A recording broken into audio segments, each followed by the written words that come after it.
আসসালামু আলাইকুম। বিগত সালে চাকরি পরীক্ষায় এসে যাওয়া প্রশ্ন নিয়ে আজকে প্রশ্ন সলভিং ক্লাসে আজকে আপনাদেরকে সবাইকে জানাই এই পেজের পক্ষ থেকে আন্তরিক সালাম এবং অভিনন্দন। আশা করি সবাই ভালো আছেন এবং আহ, গতকালের যে বিসিএস এর প্রশ্ন সেটা দেখে আপনারা বুঝতে পারছেন যে আপকামিং যে কম্পিটিশনটা কতটা ভয়াবহ এবং কতটা কম্পিটিটিভ হবে। সো আগামীতে যত কম্পিটিশন বাড়বে প্রশ্নের কাঠিন্য সেটা ততই বাড়বে, এটা একটা কিন্তু আভাস। সো আপনাকে কিন্তু পড়াশোনা করতে হবে খুব হাইলি লেভেলে। এখন আর যেন তেন করে পড়াশোনা করে চাকরি পাওয়ার দিন আস্তে আস্তে শেষ হয়ে যাচ্ছে। সো বিসিএস এ কিন্তু যা কিছু হয় প্রথম এখান থেকেই শুরু হয়। সো আমি মনে করি এখনো প্রাইমারি প্রধান শিক্ষক, সহকারী শিক্ষক শুধুমাত্র বৃত্ত ভরাটের মধ্য দিয়ে যে চাকরিগুলো আছে সেগুলো কিন্তু অনেকটা ইজি এবং ইজি টাইপের প্রশ্ন হয়। সো আপনারা যারা ক্যারিয়ার গড়তে চান এই প্রাইমারি বা প্রধান শিক্ষক, সহকারী শিক্ষক নিবন্ধনে, তাদের বিগত সালের প্রশ্ন যে খুবই গুরুত্বপূর্ণ সেটা কিন্তু বলার অপেক্ষা রাখে না। বিগত সালের প্রশ্ন থেকে অন্তত প্রাইমারি প্রধান শিক্ষক, সহকারী শিক্ষক এবং নিবন্ধনে 60%, 50% বা তারও বেশি প্রশ্ন কমন হয়। মানে বিগত সালে থেকে প্রশ্ন কমন আসে। সো সেই জন্য আজকে আমাদের বিগত সালের প্রশ্ন সলভিং ক্লাস নিয়ে আপনাদের সামনে এসেছি। তো শুরুতেই রিকোয়েস্ট করব যারা আমাদের সাথে ক্লাসে যুক্ত হয়েছেন তারা প্রত্যেকের জন্য অন্তত 5টি করে শেয়ার দেন। আমি একটু নিজেও চেক করে নিই যে আপনারা আমাকে ক্লিয়ারলি দেখতে এবং শুনতে পারছেন কিনা। আর কে কোথা থেকে দেখছেন একটু কাইন্ডলি কমেন্টসে জানাবেন। আহ মার্শাল্লাহ ইতিমধ্যে আমাদের সাথে অসংখ্য ভাই বোন যুক্ত হয়ে গেছেন, কাইন্ডলি কমেন্টসে জানাবেন। আহ, আমি একটু সাউন্ড আর সিস্টেম ওকে করে নিই, দেন আচ্ছা আমাদের মূল আলোচনায় চলে যাব। ইতিমধ্যে আমাদের সাথে অসংখ্য ভাই বোন যুক্ত হয়ে গেছেন।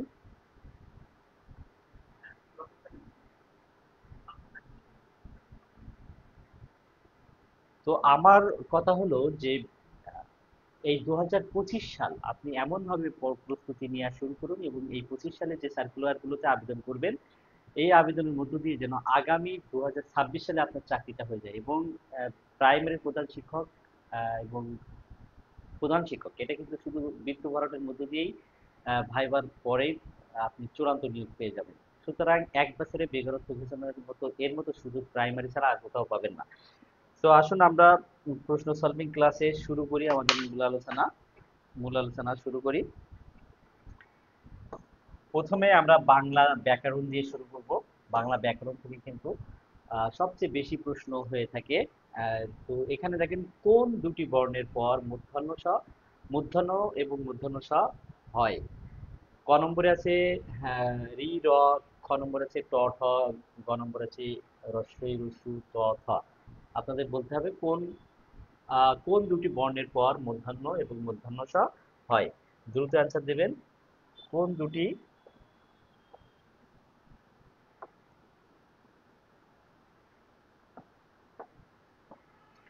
কোন দুটি বর্ণের পর আহ মূর্ধন্য এবং মূর্ধন্য ষ হয়। এটা কিন্তু নত্যবিধান এবং সত্যবিধান থেকে এই অধ্যায় থেকে প্রশ্ন এসেছে। আমরা জানি যে তিনটা বর্ণ তিনটা বর্ণ রি, রি, র এবং মধ্যাংশ এর পরে যদি কোনো ন আসে তাহলে সেটা মূর্ধন্য হবে। আবার এই তিনটিরই পরে যদি কোনো স আসে তাহলে সেটা মূর্ধন্য স হবে, যদি সেটা তৎসম শব্দ হয়। যদি কোনো তৎসম শব্দ হয় তাহলে এর অনেকগুলো রুলস আছে, তার মধ্যে একটা অন্যতম একটা রুল যে নত্যবিধান এবং সত্যবিধানের ক্ষেত্রে রি এবং র থাকলে তারপরে মূর্ধন্য ষ হয়। সঠিক অ্যান্সার যারা দিয়েছেন আমি একটু দেখে নিই কমেন্ট কে কে করেছেন। Swapnil Jahangir sir, primary school circular যে কোনো মাস সার্কুলার যেন 2 মাস পরে দেয়, এটার জন্য দোয়া করবেন। আর সার্কুলার কিন্তু সবাই আকাঙ্ক্ষা নিয়ে বসে আছে, আর আপনি যেন একটু দেরিতে দেয় সেটা চাচ্ছেন। আপনার রেজাল্ট হওয়ার জন্য অপেক্ষা করছেন, এই তো। ইনশাল্লাহ আপনার সার্কুলার দিলেও কিন্তু আরো 1 মাস ডেট থাকে, সুতরাং সেই ডেটের মধ্যে আপনার সার্কুলারও হবে, আপনি আবেদনও করতে পারবেন ইনশাআল্লাহ। আচ্ছা আমি দেখে নিই সুলতানা রাজিয়া সঠিক অ্যান্সার দিয়েছেন, thank you very much Sultana Razia. আচ্ছা আমরা পরবর্তী প্রশ্ন একটু দেখে নিই। পরবর্তী প্রশ্ন, চাউল, চিনি, পানি এগুলো কি বাচক বিশেষ্য? চাউল, চিনি, পানি এগুলো কি বাচক বিশেষ্য? দেখেন বিশেষ্য অর্থাৎ নাউনকে আবার কয়েক ভাগে ভাগ করা যায়, নাউনকে আবার কয়েক ভাগে ভাগ করা যায়। তো এখানে এই যে বস্তুবাচক বিশেষ্য নাকি সমষ্টিবাচক বিশেষ্য নাকি ব্যক্তিবাচক নাকি জাতিবাচক বিশেষ্য, কোনটা কোনটা হবে দ্রুত কমেন্ট সেকশনে একটু উত্তর জানিয়ে দিন। তো এখানে আমরা যদি একটু ডেফিনেশন গুলো দেখার চেষ্টা করি, তাহলে উপাদানবাচক উপাদানবাচক উপাদান সরি উপাদানবাচক উপাদানবাচক এটারই আরেকটা নাম হচ্ছে বস্তুবাচক। বস্তুবাচক অর্থাৎ যে নাউন দ্বারা কোনো উপাদানকে বোঝানো হয় সেটাকে বলা হয় বস্তুবাচক বিশেষ্য।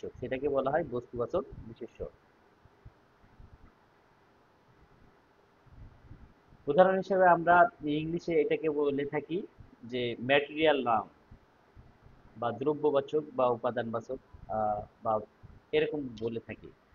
তাহলে এখানে চাউল চিনি এটাকে ইংলিশে ম্যাটেরিয়াল নাউন বলে, আর বাংলায় সেটাকে বলা হচ্ছে বস্তুবাচক বা উপাদানবাচক। তাহলে ক নম্বর হবে সঠিক অ্যান্সার। যারা সঠিক অ্যান্সার দিয়েছেন তাদেরকে ধন্যবাদ জানাচ্ছি। পরবর্তী প্রশ্নে আমরা চলে যাব।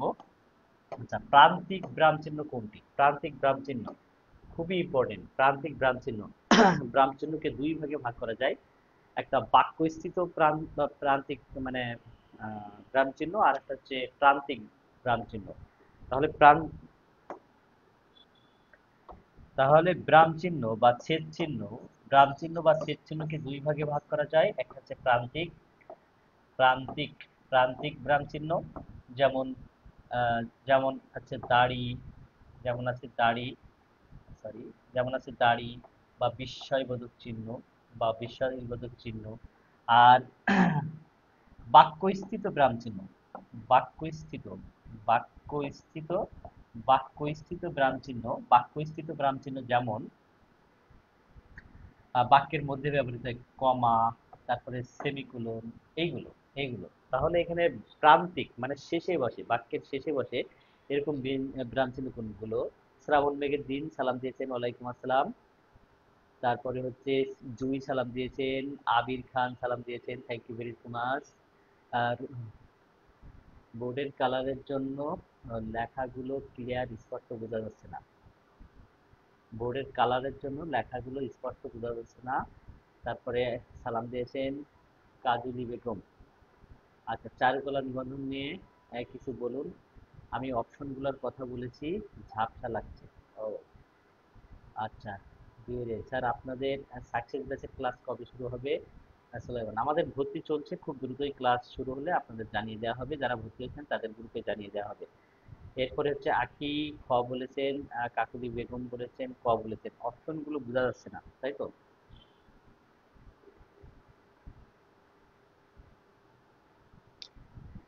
বোর্ডের কালার তাহলে আগামীতে ইনশাল্লাহ চেঞ্জ করে দেব আমি। একটু দেখে নেই বোর্ডের কালার।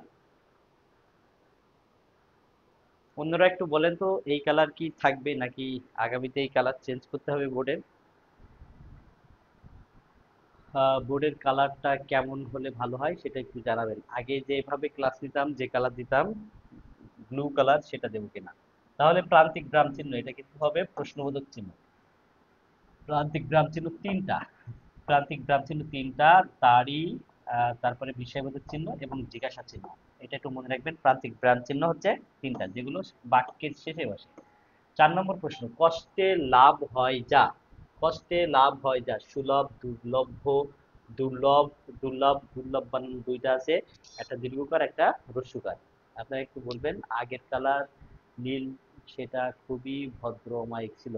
স্বপ্নীল, আহ, আচ্ছা আপনার মতামত নিলাম। অন্যরা একটু বলবেন আগের কালার আর এই কালারের মধ্যে আহ, কোনটা বেটার হয় সেটা একটু জানাবেন। আর নীলের সাথে এখন যদি আমি কোন কালারটা নিলে এখন ভালো হবে আপাতত, এখানে যদি আমি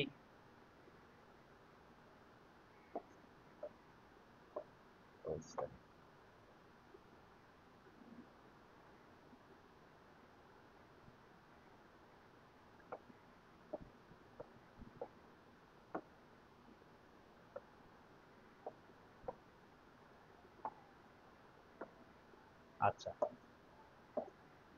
এইটার উপরে আহ, দেখেন তো, এই কালো কালারটা বেশি ফুটছে নাকি সাদাটা বেশি ফুটছে? সাদা নাকি কালো বেশি ফুটছে? আর বোর্ডের কালারটা নিয়ে একটু কমেন্ট করেন। রুনা ইসলাম, আখি, জুই সকলে অ্যান্সার দিয়েছেন। দুর্লভ বানান কোনটা হবে? দুর্লভ বানান কোনটা হবে? দুর্লভ বানানে কিন্তু রস্যকার দিয়ে যে যে আছে ওইটা হবে দুর্লভ বানান। দুর্লভ দরসু লয়রে দুর্লভ। দুর্লভ বানানের কোনটা সঠিক হবে? দরসু মানে যা কষ্টে লাভ করা যায় দুর্লভ, যা কষ্টে লাভ করা যায় সেটা সঠিক উত্তর হবে কি? দুর্লভ। আর যা কষ্টে জয় করা যায় তাকে বলা হয় দুর্জয়। যা কষ্টে লাভ করা যায় সেটা হচ্ছে দুর্লভ।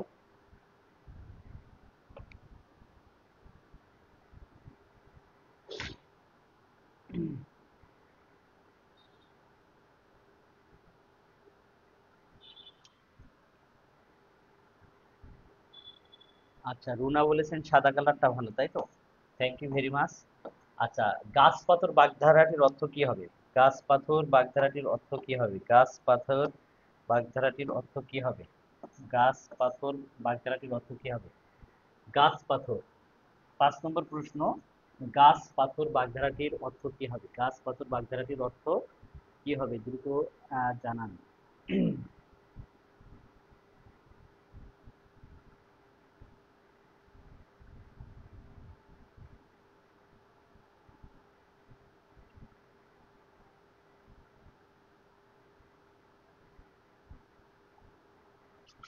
আচ্ছা, আলমগীর হোসেন সঠিক অ্যান্সার দিয়েছেন। আর নেটওয়ার্কের মনে হয় একটু সমস্যা হচ্ছে আজকে। আহ, গাছ পাথর শব্দটির অর্থ কি হবে? গাছ পাথর, গাছ পাথর মানে হিসাব নিকাশ। গাছ পাথর হচ্ছে শব্দের অর্থ হচ্ছে হিসাব নিকাশ। হিসাব নিকাশ, গাছ পাথর হচ্ছে হিসাব নিকাশ। পরবর্তী প্রশ্নে চলে যাই। গায়কের সন্ধিবাচক, সন্ধি, গায়কের সন্ধি কি হবে? গায়ক, গায়কের সন্ধি কি হবে? গায়কের সন্ধি, আচ্ছা, গায়কের মতো আছে নায়ক। গায়কের মতো আছে কি? নায়ক। নায়ক মনে রাখবেন, যদি কোনো সন্ধিতে আই আসে, আই, আই কি এখানে একটা আ আছে না? আই, আর এখানে উর্দুস্থ ইয়া আই, এই আই শব্দটা যদি থাকে তাহলে ভাঙার সময় হয়ে যাবে ওইকার, নই, নই, নই। আর এখানে হয়ে যাবে অক, নই প্লাস অক, নায়ক, নই প্লাস অক নায়ক। তাহলে গায়ক কি হয়ে যাবে? গায়ক, দেখেন এখানে আই আছে, আ উর্দুস্থ ইয়া আই, তাহলে গই প্লাস অক হয়ে যাবে। এটা কি হয়ে যাবে? গই প্লাস অক, গায়ক। যদি কোনো সন্ধির মধ্যে আই থাকে তাহলে গই প্লাস অক হবে, গই প্লাস ওইকার হয়ে যাবে, আই থাকলে ওইকার। আর যদি অয় থাকে, ও যদি অয় থাকে, এটা তো গেল আই, এর মধ্যে কি ছিল? আই, আই থাকলে ওইকার। আর যদি অয় থাকে, যেমন নয়ন, নয়ন, নয়নের মধ্যে কি থাকছে? নয়ন, অয় আছে না? অয়, অ উস্তাইয়া অয়, এই যদি অয় থাকে তাহলে শুধু একার হবে, নে প্লাস অন নয়ন, নে প্লাস অন নয়ন, নে প্লাস অন নয়ন। চয়ন, চে প্লাস অন চয়ন। এখানে অয় থাকলে কিন্তু শুধু একার হবে। আজকে খুবই ডিস্টার্ব করছে মনে হচ্ছে নেটওয়ার্ক। নেটওয়ার্কের আপনাদের ডিস্টার্ব হচ্ছে কিনা একটু জানাবেন, নাকি আমার ডিস্টার্ব হচ্ছে, কোনটা?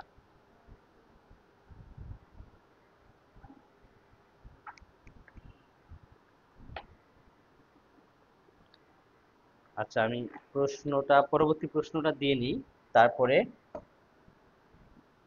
তাহলে এটার উত্তর কিন্তু গই প্লাস অক হবে, গই প্লাস অক, 6 নম্বর, গই প্লাস অক, গায়ক। আচ্ছা, শুদ্ধ বানান কোনটি? মুমূর্ষু বানানটা দেখেন, মুমূর্ষু বানানের এটা খুবই পরীক্ষায় আসে। মুমূর্ষু বানানের সঠিক বানান কোনটা হবে?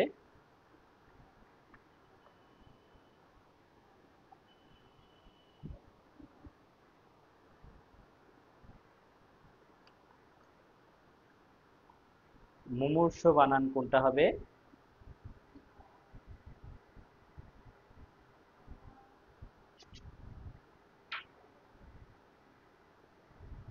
স্বপ্নিল স্যার, আপনি প্রতিদিন কয়টার সময় লাইভে আসেন? হ্যাঁ, রুটিন বলে দিন।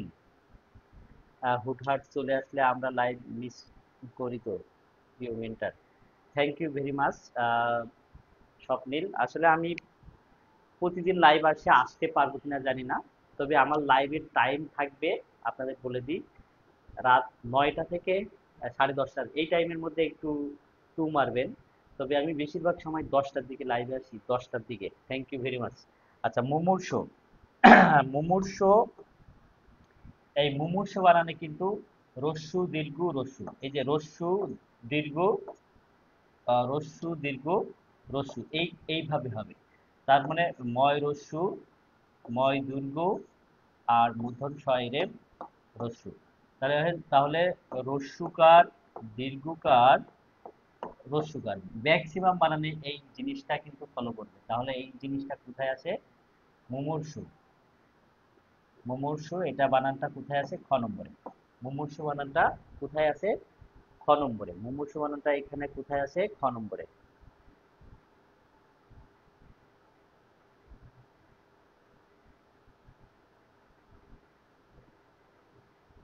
একইভাবে মুহূর্ত, মুহূর্ত বানান কিন্তু আহ, আহ, হয় দুর্গুকার হবে, হয় দুর্গুকার হবে। আচ্ছা স্বপ্নিল, রস্যু দীর্ঘ রস্যু, থ্যাংক ইউ ভেরি মাচ স্বপ্নিল। মুমূর্ষু। আচ্ছা, আমার কি লাইভ আটকে গেল নাকি?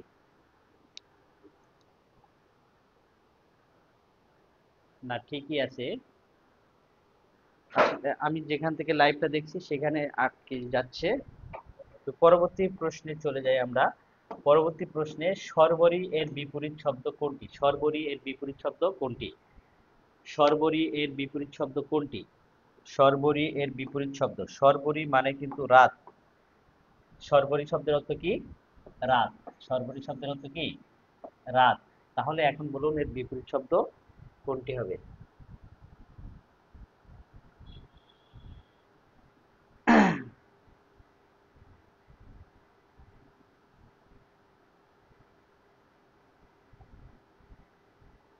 আচ্ছা, এইখানে এই দিন বানানটা ভুল লেখা হয়েছে। এখানে এই দিন বানানটা হবে, এই দিন বানানটা দরিসি দন্তানো দিন। আচ্ছা, সর্বরিমানে হচ্ছে, সর্বরিমানে যদি রাত হয়, সর্বরিমানে যদি রাত হয়, তাহলে এর বিপরীত, তাহলে এর বিপরীত শব্দ হবে দিন বা দিবস। দিন বা দিবস। যারা সঠিক অ্যান্সার দিয়েছিলেন, ও সরি সরি সরি সরি, দিবস তো ছিলই, তাহলে এই বানান থাক, সমস্যা কি? তাহলে সর্বরী শব্দের বিপরীত শব্দের অর্থ হচ্ছে দিবস। সর্বরী শব্দের অর্থ দিবস। সর্বরী শব্দের অর্থ দিবস। থ্যাংক ইউ ভেরি মাচ যারা সঠিক অ্যান্সার দিয়েছিলেন। সর্বরী অর্থ রাত, তাহলে দিবস হবে, দিবস। পরবর্তী প্রশ্নে চলে যাই। সমাস শব্দের অর্থ কি? সমাস শব্দের অর্থ কি? সংযোজন, সংশ্লেষণ, বিশ্লেষণ, সংক্ষেপণ। সমাস শব্দের অর্থ কি? দ্রুত অ্যান্সার দিন। আচ্ছা, আমার এখানে লাইভটা আটকে গেছে, আপনাদের ওখানে কি অবস্থা? আলিম মিয়া, থ্যাংক ইউ ভেরি মাচ। তারপরে Farzana Yasmin, thank you very much. Sultana Razia, thank you very much, আমাদের সাথে যারা যুক্ত আছেন। প্রতিদিন রাত 9টা থেকে 10টার মধ্যে আমি লাইভে আসার চেষ্টা করব। আপনারা এই টাইমের মধ্যে একবার করে চেক করবেন যে আমি লাইভে আছি কিনা। সমাস শব্দের অর্থ সংক্ষেপণ। যেমন সিংহ চিহ্নিত আসন, সিংহাসন, এটা সংক্ষেপ হয়ে গেছে, তাই সমাস শব্দের অর্থ সংক্ষেপণ। সমাস শব্দের আরো কিছু অর্থ আছে। সমাস শব্দের অর্থ হচ্ছে মিলন, মিলন। সমাস শব্দের আরো শব্দের অর্থ আছে যে এক পদীকরণ, এক পদীকরণ, এক পদীকরণ। এই তিনটা অর্থ কিন্তু হয় সমাস শব্দের অর্থ সংক্ষেপণ, সমাস শব্দের অর্থ মিলন, সমাস শব্দের অর্থ এক পদীকরণ। যেহেতু সমাস মিলন ঘটায় অনেকগুলো পদের, তাই এর নাম এক মিলন বা সংক্ষেপণ। আচ্ছা, এরপরে আসি, শুদ্ধ বানান কোনটি? বিভীষিকা। বিভীষিকা বানানের শুদ্ধ বানান কোনটি হবে? দ্রুত অ্যান্সার করবেন। বিভীষিকা শব্দের, বিভীষিকা শব্দের বানান সঠিক কোনটি? বিভীষিকা শব্দের বানান সঠিক কোনটি? বিভীষিকা। এই বিভীষিকার মতোই কিন্তু অন্যান্য অনেকগুলো বানান আসে। এই প্যাটার্নটা একটু ফলো করতে পারলেই আপনি কিন্তু পরীক্ষায় ভালো করতে পারবেন। যেমন পিপীলিকা। পিপীলিকা কি হবে? পিপীলিকা, পিপীলিকা। মাঝখানে মাঝখানে খেয়াল করবেন, মাঝখানে হচ্ছে দীর্ঘ, দীর্ঘি এবং রস্যি, দীর্ঘ এবং রস্যি, দীর্ঘ এবং রস্যুকারের যে কারটা হয় মানে দীর্ঘিকার হবে, আর কি হবে, রস্যিকার হবে। পিপিলিকা, এভাবে নিশিথিনী, একইভাবে এই বানানগুলো ফলো করে নিশিথিনী। তাহলে বিভীষিকা কোনটা হবে? দেখেন এই যে প্রথমে দীর্ঘি তারপরে হবে রস্যি, প্রথমে দীর্ঘি তারপরে রস্যি, তাহলে এটা হবে বিভীষিকা বানান এটা। বিভীষিকা, পিপিলিকা, নিশিথিনী, দিবানিশি, এইগুলো সব কিন্তু এই একই ফর্মুলা ফলো করে। মাঝখানেরটা একটা দীর্ঘি আর একটা রস্যি, একটা দীর্ঘি আর একটা রস্যি। আচ্ছা, এরপরে দেখেন সুনাম শব্দের সু কোন উপসর্গ? এটা সংস্কৃত, বাংলা, আরবি, ফার্সি। সুনাম শব্দের সু কোন উপসর্গ? সুনাম শব্দের সু কোন উপসর্গ? সুনাম শব্দের সু কোন উপসর্গ? দ্রুত অ্যান্সার দেবেন। আচ্ছা, Sinthia Islam Surovi, Nishithini, thank you very much. Meghla, আহ, মেঘলা দিন বৃষ্টি, Mutalib Hossain, thank you very much. আপনারা সবাই সঠিক অ্যান্সার দিয়েছেন।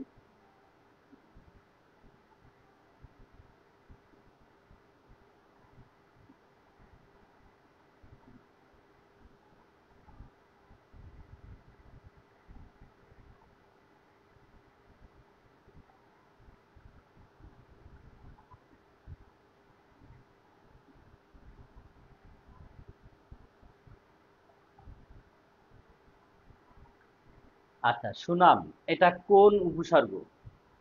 সুনাম, সুনাম কোন উপসর্গ আপনাদের বলে রাখি। উপসর্গ কিন্তু দুই ধরনের, বাংলা উপসর্গ, বাংলা উপসর্গ আর সংস্কৃত উপসর্গ, তাই না? বাংলা উপসর্গ এবং সংস্কৃত উপসর্গ। তো এই বাংলা উপসর্গ 21টি, সংস্কৃত উপসর্গ 20টি। এই 21টি এবং 20টির মধ্যে চারটা উপসর্গ আছে, যে চারটা বাংলা এবং সংস্কৃত উভয়টার মধ্যে আছে। সেটা কি? আ, সু, বি, নি। দেখেন এই চারটা উপসর্গ হচ্ছে উভয়ের মধ্যে আছে। আপনি মনে রাখবেন আশুবিনি, আশুবিনি হচ্ছে চারটা উপসর্গ, যে চারটা উপসর্গ বাংলা উপসর্গের মধ্যেও আছে এবং সংস্কৃত উপসর্গের মধ্যেও আছে। তাহলে এখানে যে সুনাম, এই সুনাম এটা তো বাংলা উপসর্গ হতে পারে, সংস্কৃত উপসর্গ হতে পারে। এখন আপনারা কনফিউজড হয়ে গেছেন, তাই না? এখন দেখতে হবে এই যে পরবর্তী নাম শব্দটা আছে, নাম, এই যে সু তো একটা উপসর্গ, এর পরে যে আছে নাম, এই নামটা কি শব্দ? নাম কিন্তু বাংলা শব্দ। তাহলে বাংলার সাথে যদি সুযুক্ত হয় তাহলে এটা হবে বাংলা উপসর্গ। আর যদি এখানে সংস্কৃত শব্দ থাকতো তাহলে হতো সংস্কৃত উপসর্গ। আশা করি বুঝতে পেরেছেন। এই যা সু, আশুবিনি, এই চারটা উপসর্গ বাংলা উপসর্গের মধ্যেও আছে, সংস্কৃত উপসর্গের মধ্যেও আছে, তাই এটা হবে কিন্তু বাংলা উপসর্গ। আর আপনাদের কাছে রিকোয়েস্ট থাকবে, প্রত্যেকে অন্তত এই ভিডিওটি 5টা করে শেয়ার দিন, প্রত্যেকে অন্তত 5টা করে শেয়ার দিন, প্রত্যেকে অন্তত এই ভিডিওটি 5টা করে শেয়ার দিন। আমরা পরবর্তী প্রশ্নে চলে যাই। পরবর্তী প্রশ্নে চলে যাই, ধ্বনি পরিবর্তন কত প্রকার? ধ্বনি পরিবর্তন কত প্রকার? ধ্বনি পরিবর্তন কত প্রকার? ধ্বনি পরিবর্তন কত প্রকার?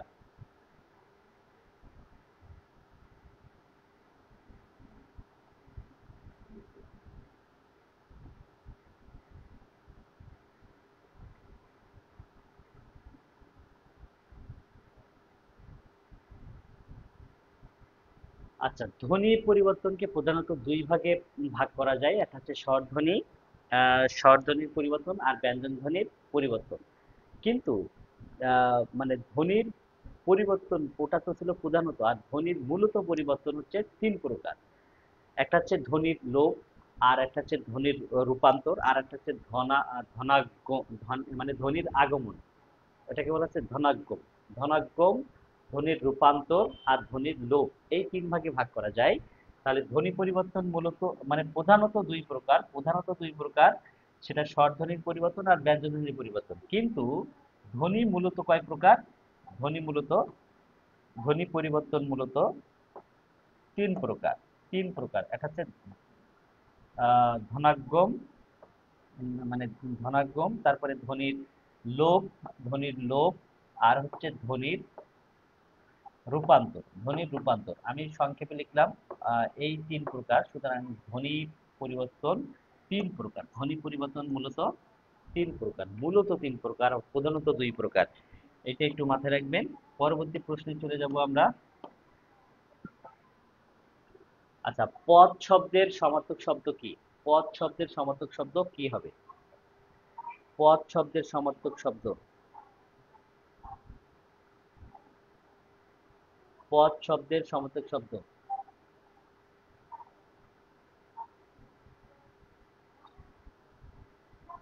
আচ্ছা স্বপ্নিল, কোনগুলো বাংলা শব্দ সেটা বুঝি না।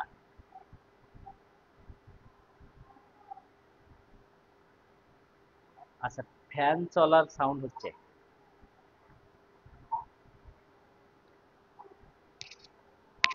আচ্ছা স্বপ্নিল, কোনগুলো বাংলা শব্দ সেটা বুঝি না। আহ, বাংলা শব্দ চেনার জন্য আপনাকে তৎসম শব্দগুলো চিনে ফেললেই হয়ে যাবে। তৎসম শব্দ খুবই অল্প আছে। এটা একটা ক্লাস আমরা দিয়ে দেবো ইনশাল্লাহ, সেখানে দেখলে বুঝতে পারবেন।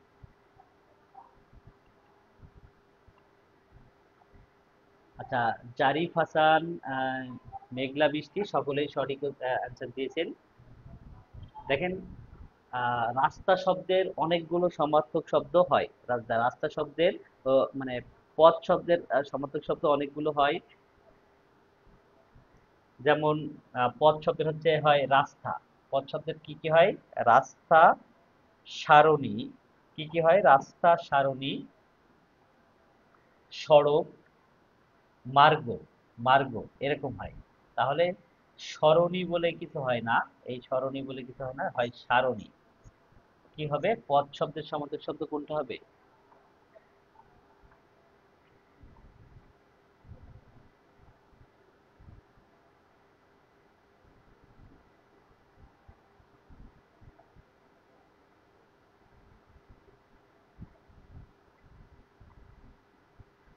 আচ্ছা সারণী না, দুঃখিত, এটা আমি ভুল দিয়েছি। সরণি। সরণি বানান, সরণি বানান মধ্যাহ্ন হবে, এই দীর্ঘিকার হবে না। তাহলে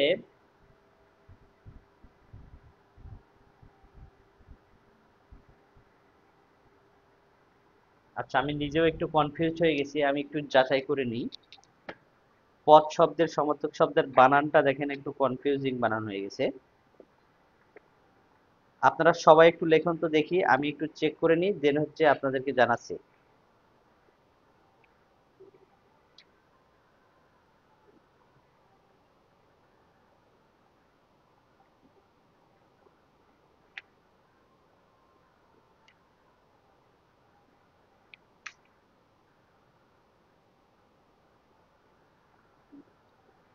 প্রত্যেকেই অন্তত দুইটা, চার পাঁচটা করে শেয়ার দিবেন। এটা আপনাদের কাছে আহ, স্বনির্বন্ধ আবেদন থাকবে। আচ্ছা সরণি, এটা খ, ঠিক আছে, এটাই হবে সরণি। রাস্তা শব্দের সমার্থক কি হবে? সরণি। রাস্তা শব্দের সমার্থক কি হবে? সরণি। এর পরবর্তী প্রশ্নে চলে যাই। পরবর্তী প্রশ্নে চলে যাই। জন্মহীন মৃত্যুহীন, জন্মহীন মৃত্যুহীন, এটাকে দিয়ে কি বোঝায়? অজ, অজ, আমৃত্য, অজেয়। জন্মহীন মৃত্যুহীন এটা দিয়ে কি বোঝানো হয়? জন্মহীন মৃত্যুহীন দিয়ে কি বোঝানো হয়? দ্রুত অ্যান্সার দিবেন। জন্মহীন মৃত্যুহীন দিয়ে কি বোঝানো হয়?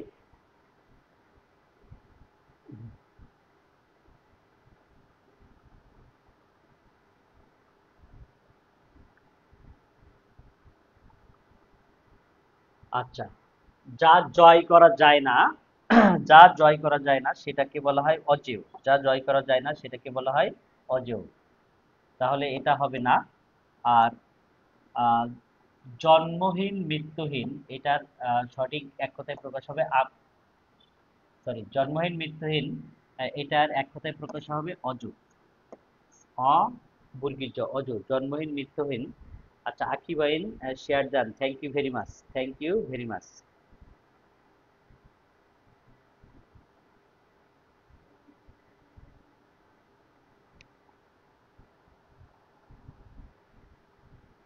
আর জন্ম থেকে মৃত্যু পর্যন্ত এটা হবে আমৃত্যু। জন্ম থেকে মৃত্যু পর্যন্ত এটা হবে আমৃত্যু। আর এইরকম কোনো শব্দ নেই যা জয় করা যায় না, অজেয়। আর জন্ম থেকে মৃত্যু পর্যন্ত আমৃত্যু। আর জন্মহীন মৃত্যুহীনকে এটাকে বলে অজ। এটাকে বলা হয় অজ। পরবর্তী প্রশ্নে চলে যাই আমরা। আহ, আগ্নেয় শব্দের প্রকৃতি প্রত্যয় কোনটি? আগ্নেয় শব্দের প্রকৃতি প্রত্যয় কোনটি? আগ্নেয় শব্দের প্রকৃতি প্রত্যয় কোনটি হবে? আগ্নেয়। আগ্নেয় এটা ঈশনীয় প্রত্যয় যোগে গঠিত হবে। চিন্তা ইসলাম Surovi, thank you very much. যে আগ্নেয় শব্দের প্রকৃতি ও প্রত্যয় কোনটি হবে? দেখেন, প্রকৃতি প্রত্যয় প্রকৃতি প্রত্যয় দুই ধরনের, একটা হচ্ছে তদ্ধিত প্রত্যয়, একটা হচ্ছে কৃত প্রত্যয়। তো আমরা জানি যদি মূল মানে শব্দটা প্রথম একটা নাম হয় তাহলে সেটা হয় তদ্ধিত প্রত্যয়। তদ্ধিত প্রত্যয়। তাহলে এখানে আগ্নেয় অগ্নি থেকে এসেছে, তার মানে অগ্নি বানান এটা, এই অগ্নি বানান তো হয় না, সুতরাং এটা উত্তর হবে না। তাহলে এই তিনটার মধ্যে হবে উত্তর। এবার অগ্নির সাথে যে প্রত্যয় যুক্ত হয় সংস্কৃত প্রত্যয়, সেটা ঈশনীয় প্রত্যয়। ঈশনীয় বানানটা এই যে এইটাই সঠিক আছে, এটাই সঠিক আছে। তাহলে অগ্নি প্লাস ঈশনীয়। আগ্নেয়, আগ্নেয়র সঠিক উত্তর মানে প্রকৃতি প্রত্যয় কি হবে? অগ্নি প্লাস ঈশনীয়। অগ্নি প্লাস ঈশনীয়, আগ্নেয়। থ্যাংক ইউ ভেরি মাচ যারা সঠিক অ্যান্সার দিয়েছিলেন। পরবর্তী প্রশ্নে আমরা আসি। এখানে বলা হয়েছে যে কোনটি প্রাদি সমাসের উদাহরণ? কোনটি প্রাদি সমাসের উদাহরণ? কোনটি প্রাদি সমাসের উদাহরণ? আচ্ছা, আমাদের যে সমাস আছে, আর সমাস যে 6 প্রকার, 6 প্রকারেরও আবার অনেকগুলো প্রকার আছে। এর বাইরেও একটা প্রকার আছে সমাস, সেটা হচ্ছে প্রাদি সমাস। যেমন অলোক সমাস, এগুলো হচ্ছে আরো অতিরিক্ত সমাস। তাহলে এই প্রাদি সমাসের সাধারণত কি দিয়ে শুরু হয়? পুরো, পুরো দিয়ে শুরু হয়, প্রতি দিয়ে শুরু হয়, তারপরে হচ্ছে অনু দিয়ে শুরু হয়। এইগুলো দিয়ে যে সমাস হয় সেগুলো হয় প্রাদি সমাস। যেমন প্র দিয়ে হয় প্রকৃষ্ট, প্রকৃষ্ট, তাই না? তাহলে এখানে প্রাদি সমাসের প্র, প্রতি, অনু এরকম কোনো কিছু আছে? আছে, এই যে প্রগতি। তাহলে কোনটি প্রাদি সমাসের উদাহরণ? ক, প্রগতি। এখানে প্র শব্দের অর্থ কি হবে? প্রকৃষ্ট রূপে। প্রকৃষ্ট রূপে গতি যার, প্রগতি। প্রকৃষ্ট রূপে গতি, প্রগতি। তাহলে এটা হচ্ছে প্রাদি সমাস। প্র, প্রতি, অনু এই শব্দগুলো আরো কয়েকটা আহ, মানে শব্দাংশ যুক্ত হলে প্রাদি সমাস হয়। এরপরে দেখেন উলু খাগলা শব্দটির অর্থ কি? এখানে ক আছে গুরুত্বহীন লোক, রাজা বাদশা। তারপরে হচ্ছে গ আছে এক শ্রেণীভুক্ত, ঘ আছে লাকড়ি, ঘ আছে লাকড়ি। আপনাদের বলতে হবে এটা হচ্ছে কোন সমাস। উলু খাগলা, উলু খাগলা।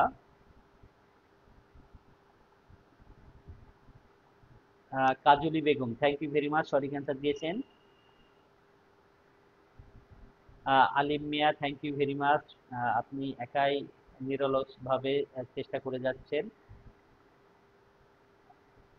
Eva Akter, thank you very much. ভুল হোক সঠিক হোক আপনারা অ্যান্সার দিতে থাকবেন।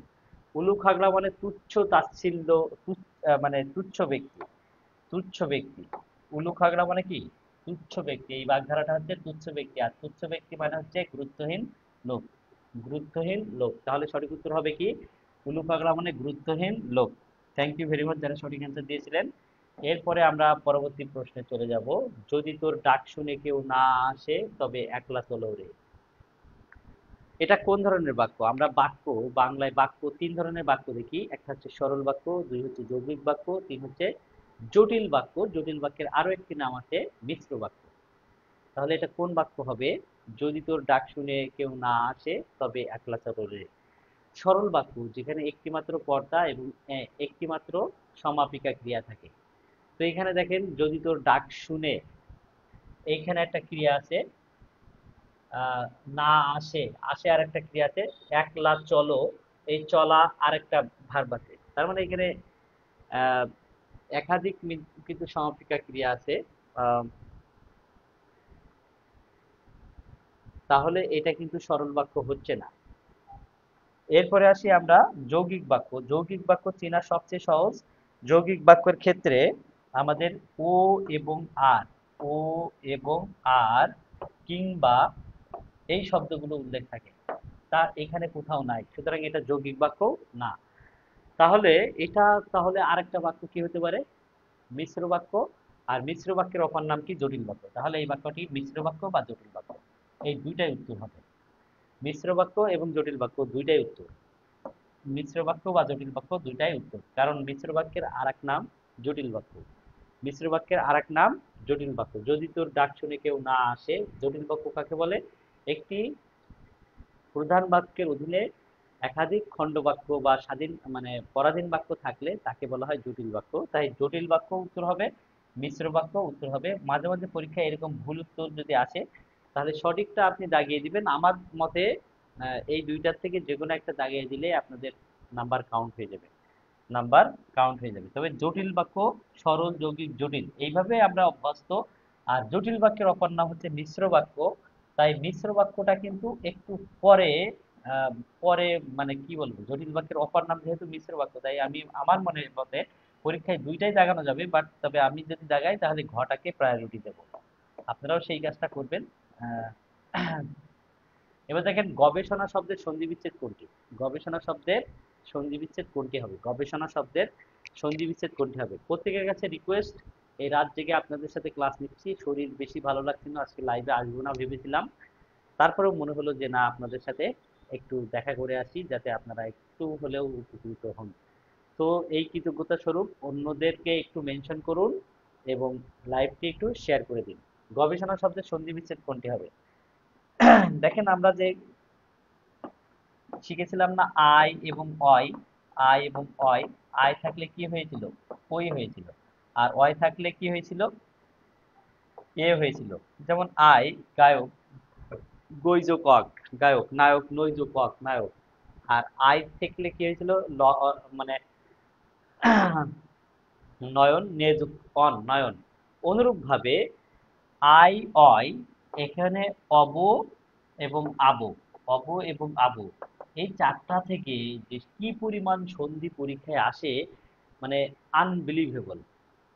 অব থেকে, যেমন লবণ, আমি যদি বলি লবণ, লবণ, এই লবণ কি সন্ধি বিচ্ছেদ? লবণ সন্ধি বিচ্ছেদে কি হবে? ল এর সাথে অ আছে না, তার মানে এখানে কিন্তু অব আছে।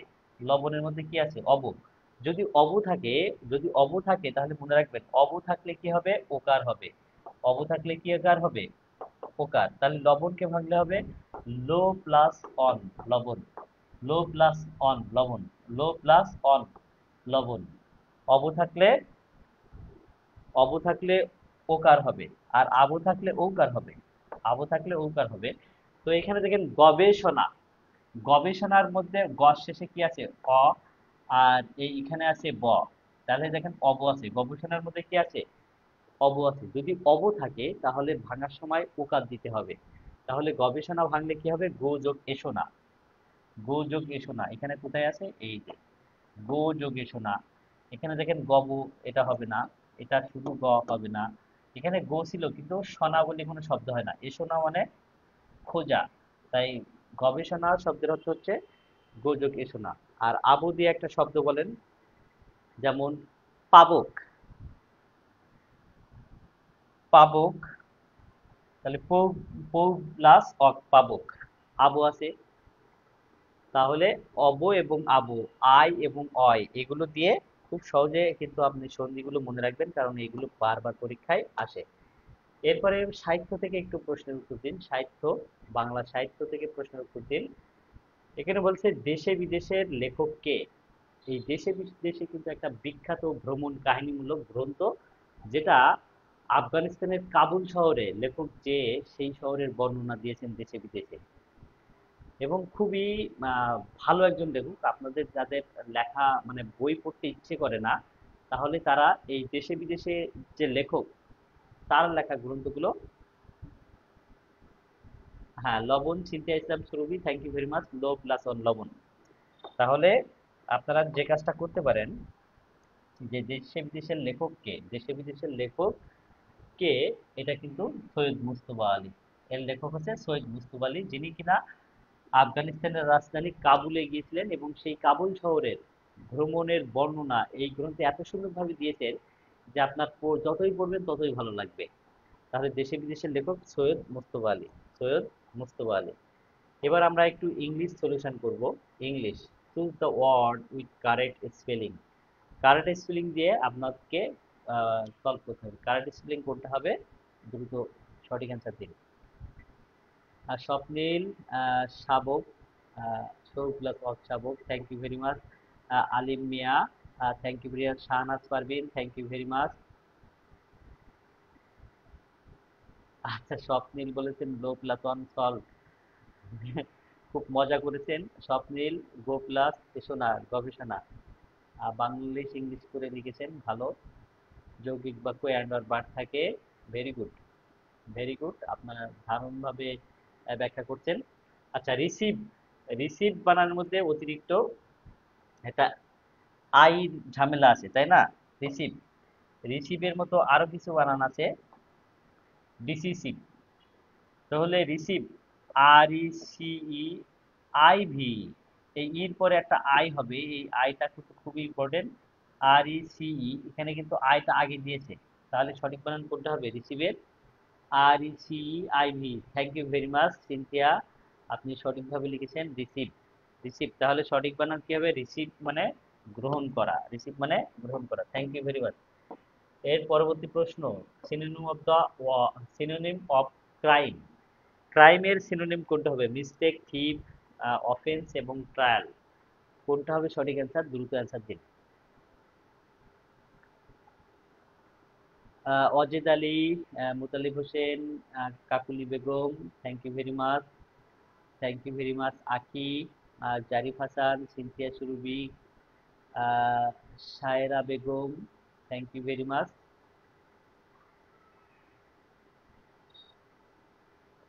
এরপরের প্রশ্নে চলে যাই যে ক্রাইম শব্দের সিনোনিম। ক্রাইম মানে কি? অপরাধ। ক্রাইম মানে অপরাধ। আর এখানে দেখেন, এখানে মিস্টেক মানে ভুল, থিপ মানে চুরি, এখানে ট্রায়াল মানে বিচার, তাহলে অফেন্স মানে হচ্ছে, অফেন্স মানে অপরাধ। ক্রাইম মানেও অপরাধ, অফেন্স মানেও অপরাধ। স্বপ্নিল খুব ব্যাখ্যা করে দিয়েছেন। R E C I V, thank you very much.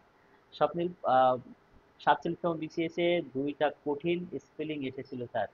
হ্যাঁ, 47তম বিসিএস এবার হচ্ছে আপনাদের একদম সেই রকম লেভেলের প্রশ্ন করেছে। রুমানা রহমান বলেছেন স্যার, সালাম দিয়েছেন। Sir please, Islamic history and culture subject সম্পর্কে কিছু বলবেন। এই সাবজেক্টে শূন্যপাত বা কম্পিটিশন কেমন হয়? দেখেন, ইসলামিক,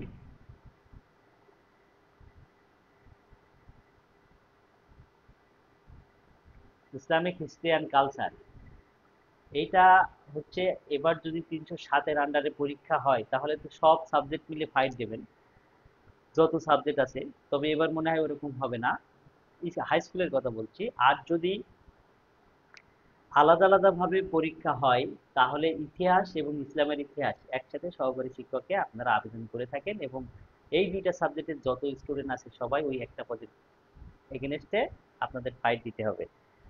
তাহলে ইতিহাস, ইসলামের ইতিহাস, এদের পদ সংখ্যা একটু কম থাকে তুলনামূলক, কত বলা যাচ্ছে না। হ্যাঁ, তবে কম্পিটিশন সবচেয়ে বেশি হয় সমাজবিজ্ঞান, রাষ্ট্রবিজ্ঞান, রাষ্ট্রবিজ্ঞান, সমাজবিজ্ঞান সবচেয়ে বেশি, অর্থনীতি, এদের দুর্দান্ত কম্পিটিশন হয়। তারপরে তুলনামূলক কম্পিটিশন হয় হচ্ছে ইতিহাস, ইসলামের ইতিহাস, এগুলো কম। মানে কম্পালসারি সাবজেক্টের মধ্যে কম কম্পিটিশন হয় হচ্ছে বাংলা, ইংরেজি, গণিত, এদের তুলনামূলক পদসংখ্যা বেশি থাকে। এটা। আর সবচেয়ে কম কম্পিটিশন হয় হচ্ছে চারুকারু, শারীরিক শিক্ষা, আইসিটি। আশা করি বুঝতে পেরেছেন। আমি অন্য কোনো প্রশ্ন নেব না, আজকে আমরা শুধু আলোচনাই করব। তাহলে হচ্ছে the synonym of the word crime হচ্ছে offence. Thank you very much. Thank you very much. পরবর্তী প্রশ্নে যাই, the meaning of the word obese. Obese থেকে অবিসের নাউন কি? অবিসিটি। অবিসিটি মানে স্থূলতা, স্থূলতা। তাহলে the meaning of the word obese, obese শব্দের মিনিং কি হবে? অবিস,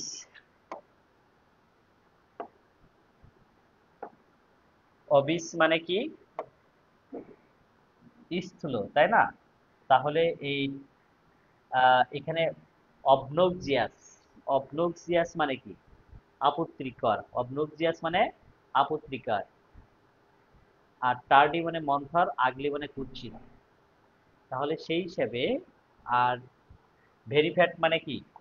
খুব মোটা। তাহলে অবিস মানে হচ্ছে, অবিস মানে স্থূল, স্থূল মানে মোটা। আর তাহলে এটার সঠিক উত্তর হবে ভেরি ফ্যাট। টার্ডি মানে মন্থর মানে স্থির গতি। অবনক্সিয়াস মানে এটা হচ্ছে বিরক্তিকর, আপত্তিকর। আগলি মানে কুৎসিত। এগুলো তাহলে কোনোটাই হবে না। পরবর্তী প্রশ্নে চলে যাই।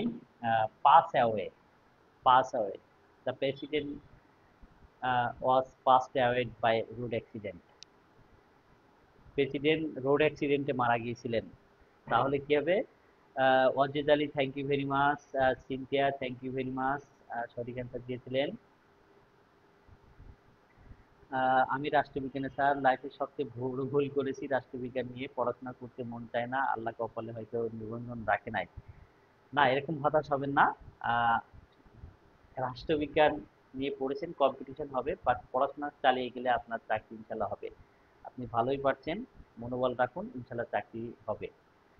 আর আপনি যদি শিক্ষকই হওয়ার ইচ্ছা থাকে তাহলে অনার্স শেষ হয়ে যাওয়ার পরে মাস্টার্স শেষ হয়ে গেলে আপনি শারীরিক শিক্ষা অথবা আইসিটি অথবা তার উপরে আর একটা 1 বছরের কোর্স করে ওইটাই নিবন্ধন দিলে ওখান থেকে আরো দ্রুত শিক্ষক হতে পারবেন নিবন্ধনে। সবার বেতন একই। আচ্ছা, এরপরে হচ্ছে পাস অ্যাওয়ে মানে কি? পাস অ্যাওয়ে মানে মারা যাওয়া। তাহলে পাস অ্যাওয়ে মানে কি? মারা যাওয়া। তাহলে মারা যাওয়া ইংলিশ এখানে কোথায় আছে? এখানে ডিসঅ্যাপিয়ার মানে অদৃশ্য হয়ে যাওয়া। আর ইরেজ মানে মুছে ফেলা। টু ক্রস মানে অতিক্রম করা। আর ডাই মানে মারা যাওয়া। ডাই মানে মারা যাওয়া। পাস আওয়া মানে মারা যাওয়া, মারা যাওয়া। আর ডাই মানেও মারা যাওয়া, সুতরাং ডাই হবে, সঠিক উত্তর হবে ডাই। আচ্ছা, এরপরে English dash across the world. English dash across the world, এখানে আপনাদের এই ড্যাশে কি হবে? Has spoken, speaks, is speaking, is spoken, কোনটা হবে সঠিক অ্যান্সার? দ্রুত অ্যান্সার দিবেন। স্যার বাংলা বিষয়ে কিছু বলেন। রেবেকা খাতুন, আপনি বাংলা খুব ভালো করে পড়ুন। মানে বাংলাদেশে কোনো কিছু সহজ না। আপনাকে মানে যেহেতু এখানে ওভার পপুলেটেড কান্ট্রি, অনেক বেকার, অনেক ভাই বোন, সুতরাং আপনাকে কষ্ট করে নিতে হবে। তবে কষ্টে মানে বাংলা, এটা যেহেতু কম্পালসারি সাবজেক্ট, এখানে তুলনামূলক টিচার বেশি লাগে, সুতরাং আপনি ওই রাষ্ট্রবিজ্ঞান, সমাজবিজ্ঞান বা ইতিহাস, এদের চেয়ে তুলনামূলক আর্টসের অন্যান্য সাবজেক্টের তুলনায় আপনার বাংলায় আপনি কম কম্পিটিশনে আপনি চাকরিটা পাবেন। ধরে নেন রাষ্ট্রবিজ্ঞানে ওদের যদি এমসিকিউ 100-এর ভিতরে 85 পাওয়া লাগে, তাহলে সেক্ষেত্রে আপনার আরো 5 কম পেলে 80-তে আপনার চাকরি হবে। এটা একটু মনে রাখবেন। তো কম্পিটিশন কতটা কম হবে এটা একটু বুঝছেন। তবে এই 80 যে সবাই পেয়ে যাবে তা কিন্তু না। হ্যাঁ, বাংলাদেশে কোনো কিছুই সহজ না। যেটা বলছিলাম যে শারীরিক শিক্ষা, চারুকারু, এটাও যে খুব সহজ হলে তাহলে এতগুলো শূন্যপদ কেন? আসলে কোনো কিছুই সহজ না। তবে কম্পেয়ার যদি করি তুলনামূলক একটু বাংলা, ইংলিশ, গণিতের এরা যারা আছে তারা একটা সুবিধাজনক আছে। আচ্ছা, ইংলিশ দেখেন, আমরা যখন কোনো সাবজেক্ট সেই কাজটি করার ক্ষমতা রাখে না, তখন সেটা প্যাসিভে করতে হয়, প্যাসিভ।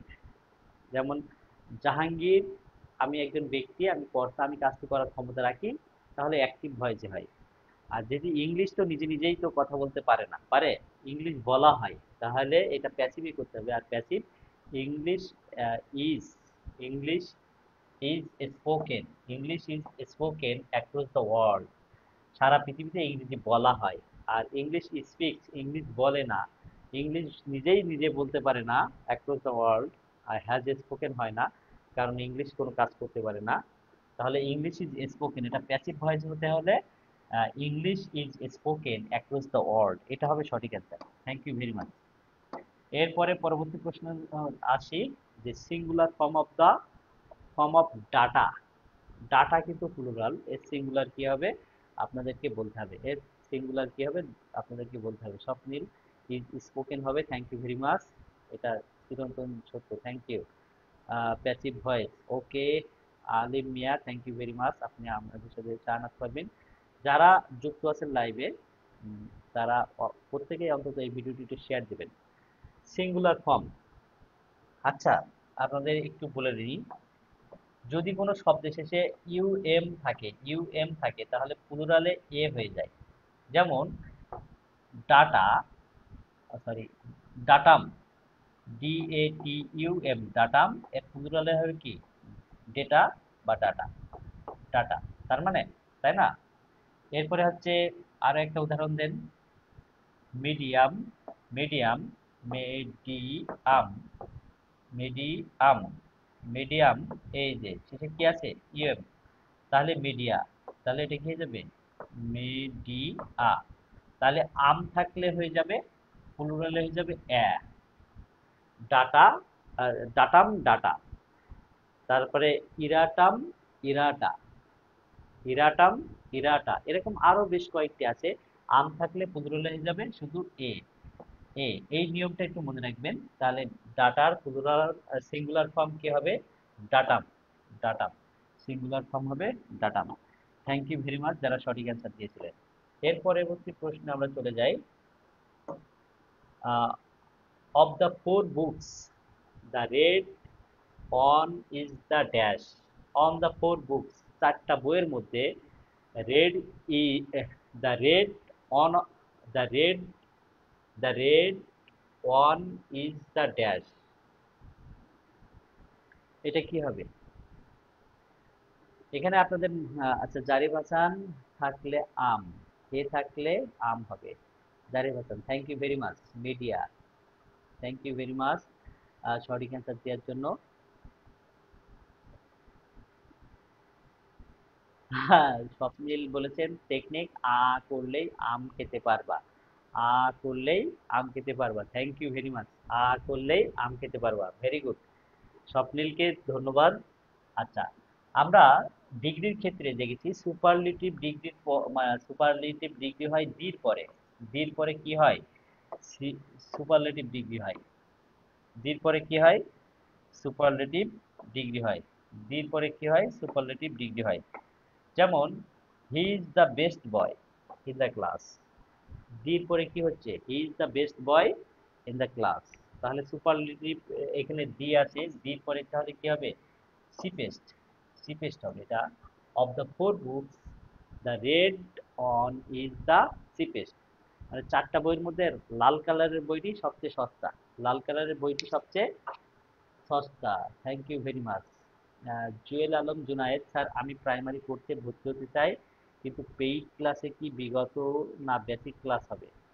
জুয়েল আলম জুনায়েদ, পেইড ব্যাচে এরকম ক্লাস হবে না, পেইড ব্যাচে আপনাদের একটা টপিক ধরেই ক্লাস হবে। যেমন এখানে এই যে প্রশ্নটা, এটা ডিগ্রির একটা আলোচনা, এই ডিগ্রি নিয়েই শুধু একটা ক্লাস হবে বা দুইটা ক্লাস হবে। বাংলার যেদিন যে টপিক থাকবে সেই টপিকে, সমাস নিয়ে তিনটা ক্লাস হবে, ধ্বনি নিয়ে দুইটা, ধ্বনি পরিবর্তন বা ধ্বনি বর্ণন নিয়ে দুইটা ক্লাস হবে। আর এখানে এটা শুধু প্রশ্ন সলভিং ক্লাস, ওখানে আপনার যেদিন যে টপিক ধরা হবে একদম ওই টপিক্সের আপনার যে কোনো জায়গার প্রশ্ন আর কোনো সমস্যা থাকবে না এইভাবে। সো আপনি যদি ভর্তি হতে চান তাহলে আমাদের পেজে মেসেজ দিন বা আমাদের পেজে দেখেন মোবাইল নাম্বার দেওয়া আছে, হোয়াটসঅ্যাপে মেসেজ দিন। নেক্সট, পরবর্তী প্রশ্নে চলে যাই। The passive form of I know him, the passive form of I know him. আমরা দেখেন প্যাসিভ করতে গেলে সাধারণত অবজেক্টকে সাবজেক্ট করি আর সাবজেক্টকে অবজেক্ট করি আর টেন্সের পরিবর্তন করি, একটা প্রিপোজিশন নিয়ে আসি বাই বা অন্য প্রিপোজিশন। তো এই ক্ষেত্রে নো থাকলে বাই না বসে, বাই না বসে টু বসে, তাহলে I know him, I know him, I know him, তাহলে এই অবজেক্টকে সাবজেক্ট করলে হিমের পরিবর্তে সাবজেক্ট হয়ে যাবে হি, আর এই আয়ের অবজেক্ট করলে আয়ের পরিবর্তে এর অবজেক্ট হবে মি। এখন এটা হচ্ছে প্রেজেন্ট ইনডিফিনিট টেন্স ছিল, তাহলে এটা প্যাসিভ হয়ে যাবে, এটা একটা অক্সিলারি এম ইজ আর নিয়ে আসতে হয়, তাহলে হির সাথে ইজ আসে, আর এইটার নোর পাস্ট পার্টিসিপল ফর্ম হবে know knew known, K N O W N known. আর এখানে বাই বা অন্য প্রিপোজিশন বসে, ম্যাক্সিমাম জায়গায় বাই বসে, কিন্তু নো এমন একটা ভার্ব তারপরে বাই না বসে টু বসে, he is known to me. তাহলে he is known to me কোথায় আছে? He is he is known to me, এটা গ নম্বর আছে। তাহলে এটা হবে he is known to me. তার পেইড বেসে ক্লাস কখন হবে? সেই পেইড বেসের ক্লাস আমাদের সাধারণত রাত 9:30টায় হয়ে থাকে। এখন আপনার প্রশ্ন আসতে পারে যে স্যার আপনি তো এখানে ক্লাস নিচ্ছেন, তাহলে পেইড বেসে কিভাবে ক্লাস নেবেন? আমি ক্লাস নেব, আগের সাথে কিন্তু আরো 4-5 জন টিচার আছে, তবে বেশিরভাগ ক্লাস আমিই নেব। সেটা আমি ফ্রি ক্লাসও নেই, পেইড বেসের ক্লাসও নেই। সো দেখা যাচ্ছে পেইড বেসে যেদিন ক্লাস থাকবে হয়তো আমি ফ্রি ক্লাসটা নিলাম না, অথবা পেইড বেসের ক্লাস আগে নিয়ে ফ্রি ক্লাসটা নিলাম, এরকম ভাবে নিয়ে থাকি। ক্লাসগুলো রাত 9টা, 9টায় শুরু হতে পারে, 10টায়ও শুরু হতে পারে। হ্যাঁ, 1 ঘন্টা ব্যাপী ক্লাস। ক্লাসগুলো রেকর্ডেড থাকে, টপিকস ভিত্তিক ক্লাস হয়, টপিকস ভিত্তিক সাজেশন পেয়ে যান, আমাদের বই কুরিয়ারে পেয়ে যান। হ্যাঁ, তো এইভাবে ই আরফানা এরা স্যার আমি পেইড করেছি কিন্তু এখনো আমাকে অ্যাড করা হয়নি। হ্যাঁ, আমাদের ভর্তি চলছে। ইনশাল্লাহ আপনাদের ভর্তি আরো কিছু হয়ে গেলে আমরা ক্লাস শুরু করে দেবো। যারা এখনো ভর্তি হননি দ্রুত ভর্তি হয়ে যান। আমাদের পেজে মেসেজ দিন যে শিওর সাকসেস প্রাইমারি ব্যাচে ভর্তি হতে চাই। শিওর সাকসেস ব্যাচ কি হবে? Sure success, sure success batch, sure success batch. আমি নিজেই কিন্তু আমি ওখানে ক্লাস নেব। তো এখানে মেসেজ দিন। আমি নিজেও কিন্তু প্রাইমারি সহকারী শিক্ষক ছিলাম, যে প্রক্রিয়ায় আমি সফল হয়েছিলাম ইনশাল্লাহ সেই প্রক্রিয়ায় আপনাদেরকে এগিয়ে নিতে পারবো। আচ্ছা, পরবর্তী প্রশ্নে চলে যাই। The opposite word of delete. Delete, আমরা ফোন বাটন জানি, ডিলিট, ডিলিট মানে কি? মুছে ফেলা, বাদ দেওয়া। আর এখানে দেখেন ইনজুর মানে আহত হওয়া, ডিলে মানে কি? বিলম্ব করা, ট্রাপ মানে কি? ফাঁদ, আর ইনসার্ট মানে কি? কোনো কিছু আনা, যোগ করা। ইনসার্ট এটা কম্পিউটারের সাথে রিলেটেড। তাহলে ডিলেট মানে কিছু বাদ দেয়া। তাহলে বাদ দেওয়ার বিপরীত শব্দ কি হবে? এখানে বলছে অপোজিট ওয়ার্ড মানে antonym word. Delete, insert. Delete মানে বাদ দেওয়া, আর ইনসার্ট মানে যোগ করা। যোগ করা, ইনসার্ট মানে কি? যোগ করা।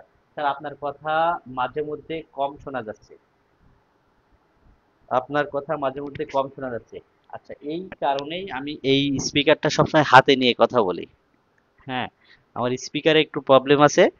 আহ, একটা ভালো স্পিকার নিয়ে নেব, আহ, তারপরে ইনশাল্লাহ এই সমস্যাগুলো থাকবে না। একটা ভালো ওয়্যারলেস স্পিকার নিয়ে নিতে হবে, খুব দ্রুতই নিয়ে নেবো ইনশাল্লাহ, তখন আর এই সমস্যাটা থাকবে না। আচ্ছা, পরবর্তী প্রশ্ন। The feminine form of the word author. The feminine form of the word author, অথরের আহ, স্ত্রীলিঙ্গ কি হবে? অথর মানে লেখক, তাই না? এটা কিন্তু পুল্লিঙ্গ। অথর মানে কি? লেখক।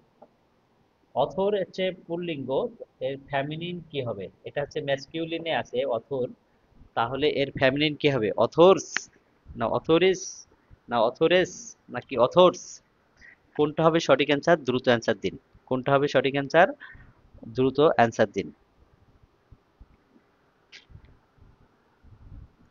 দ্রুত অ্যান্সার দিন। আজকে যে প্রশ্নগুলো সলিউশন করলাম এগুলো কিন্তু আগামীতে আপনি যে কোনো জায়গায় পরীক্ষা দেন না কেন, এখান থেকে আপনি আবার প্রশ্ন কমন পাবেন, এখান থেকে আবারও প্রশ্ন কমন পাবেন। তাহলে অথর, এই যে যদি কখনো আহ, এই যে ও আর বিশিষ্ট পান, ও আর, এটাকে ম্যাসকিউলিন করতে গেলে এই যে এর সাথে ইএসএস হয়ে যাবে। কি হয়ে যাবে? Authoress, ESS, authoress. Author, authoress. কোনটা হবে? Author, authoress. জারিফ হাসান, রুনা ইসলাম,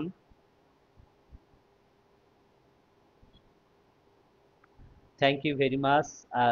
তারপরে আখি, প্রত্যেকেই সঠিক অ্যান্সার দিয়েছেন। অথর, অথরিস।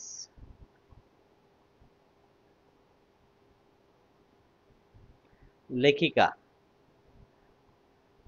তো আজকে আর ক্লাস নিচ্ছে না, আহ, দেখা হবে অন্য কোনো ক্লাসে, অন্য কোনো ভিডিওতে। আজকে 30 পর্যন্ত আলোচনা করলাম, এরপরে আবারও আমরা 30-এর পর থেকে আলোচনা করব। যারা আমাদের ক্লাসগুলো দেখে উপকৃত হচ্ছেন তারা নিয়মিত ক্লাসগুলো করবেন। আমি ক্লাস নেব সাধারণত রাত 9টার পরে, একদম 11টার মধ্যে চলে আসবো, তবে ম্যাক্সিমাম সময় থাকবে 10টা। ম্যাক্সিমাম সময় থাকবে 10টা। এই সময়ের দিকে একবার পেজে এসে টু মারবেন যে আমি ক্লাসে আছি কিনা। আর আমার ক্লাস মানে আমি যে ব্যাখ্যা বিশ্লেষণ করে ক্লাস নিই, এই ক্লাসগুলো যদি আপনি আজে বাজে মোবাইলে সময় নষ্ট না করে আমার ক্লাসগুলো দেখেন, তাহলে দেখবেন আপনি অনেক দূর এগিয়ে গিয়েছেন এবং পড়ার একটা গতি আসবে।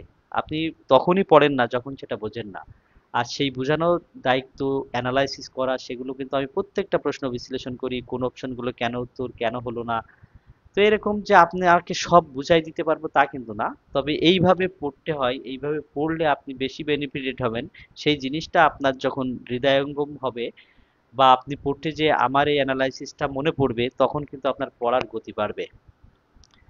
তো নিয়মিত আমাদের সাথে থাকবেন, আর প্রতিদিন অন্তত নিজেকে এক ধাপ এগিয়ে যাওয়ার চেষ্টা করবেন।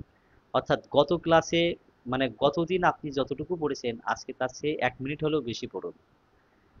গত 2 দিনে যতটুকু পড়েছেন তৃতীয় দিনে এসে অন্তত 3 মিনিট বেশি পড়ুন, পঞ্চম দিনে এসে 4 মিনিট বেশি পড়ুন। এক সময় এসে আর বাড়াতে পারবেন না, তাই না? আর এভাবে করে আপনার পড়ার গতি, যারা প্রাইমারি প্রধান শিক্ষক এবং সহকারী শিক্ষক হতে চান, পড়ার গতি বাড়াতে বাড়াতে আপনাকে অন্তত 8 ঘন্টায় নিয়ে আসতে হবে। আর 8 ঘন্টায় নিয়ে এসে এইভাবে কন্টিনিউয়াসলি যদি 6 মাস 8 ঘন্টা করে পড়তে পারেন এবং কি পড়তে হবে, কোনটা বাদ দিতে হবে এবং কোনটা ইম্পর্টেন্ট এইটা বুঝে পড়তে পারেন, তাহলেই আপনি চাকরির পূর্ণাঙ্গ প্রস্তুতি নিতে পারবেন। তবেই আপনার চাকরি হবে। আর যদি মনে করেন 1 ঘন্টা পড়লাম, 2 ঘন্টা পড়লাম, 3 মাস আবার 1 মাস পড়লাম না, এরকম আপ অ্যান্ড ডাউনের মধ্যে থাকলে আপনি পিছিয়ে পড়বেন। সো যারা নিজেদেরকে গুছিয়ে নিতে পারছেন না, কি পড়বো, কোথা থেকে পড়বো, কোনটা ইম্পর্টেন্ট কোনটা কম ইম্পর্টেন্ট, তারা আবার পড়ায় গতি থাকে আবার থাকে না, তাদেরকে বলবো যে আপনারা সরাসরি অফলাইন ব্যাচ পেলে সেখানে ভর্তি হয়ে যান, ভালো কোচিং থাকলে। আর যদি না হয়, এখন অনলাইন অনেক প্ল্যাটফর্ম আছে। আমি বলবো প্রাইমারির দায়িত্ব আমি নিচ্ছি, আপনারা আমাদের ব্যাচে ভর্তি হয়ে যান। ইনশাল্লাহ আপনাদের কাঙ্ক্ষিত লক্ষ্যে পৌঁছে দেওয়ার জন্য আহ, সর্বাত্মক চেষ্টা করব। ইতিপূর্বে অসংখ্য জনের আমি পেইড ব্যাচে ক্লাস করিয়েছি এবং সারা বাংলাদেশে অসংখ্য মানে ভাই বোন আছে যারা এখন চাকরি করছে। তবে আপনাদের মধ্যে দুইটা জিনিস থাকতে হবে। এক হচ্ছে পড়াশোনার প্রতি ডেডিকেশন, আর 2 নম্বর হচ্ছে ধৈর্য। অনেকেই ভর্তি হয়, 1 মাস ভালোভাবে ক্লাস করে, তারপর থেকে লাইভে আর ক্লাস করে না। এরকম করা যাবে না।